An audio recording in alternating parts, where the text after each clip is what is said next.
ఆమె వృత్తి టీచర్, ప్రవృత్తి నిత్య పెళ్లి కూతురు. ఒకటి కాదు రెండు కాదు, ఏకంగా 8 పెళ్లిళ్లు చేసుకుని లక్షల్లో దోచేసింది. 9వ పెళ్లికి సిద్ధమవుతుండగా ఆమెను పోలీసులు అదుపులోకి తీసుకున్నారు. మహారాష్ట్రలోని నాగ్పూర్లో ఈ ఘటన వెలుగులోకి వచ్చింది.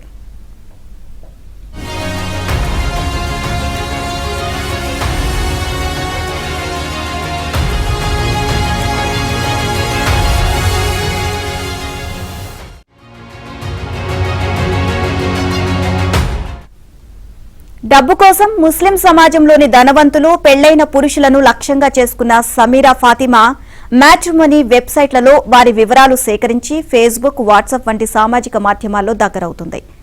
అనుకోని పరిస్థితుల వల్ల విడాకులు తీసుకోవాల్సి వచ్చిందని, ఓ బిడ్డతో ఒంటరిగా ఉంటున్నానని కథలు చెప్పి నమ్మించి పెళ్లి చేసుకుంటుంది. ఆ తర్వాత కొన్ని రోజులకే పథకం ప్రకారం వారి నుంచి డబ్బులు డిమాండ్ చేస్తుంది. అవసరమైతే బెదిరించి వసూలు చేసేందుకు ఆమెకు ఒక ముఠా ఉంది.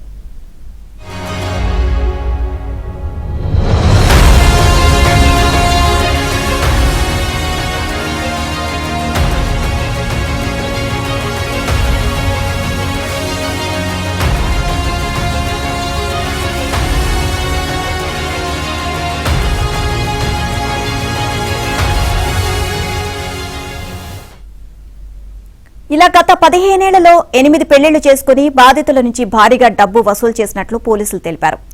సమీరా తన నుంచి 50 లక్షలు వసూలు చేసిందని ఆమె మాజీ భర్త ఒకరు ఆరోపించారు. ఆమె బాధితుల్లో రిజర్వ్ బ్యాంక్ సీనియర్ అధికారులు కూడా ఉన్నట్లు తెలుస్తోంది.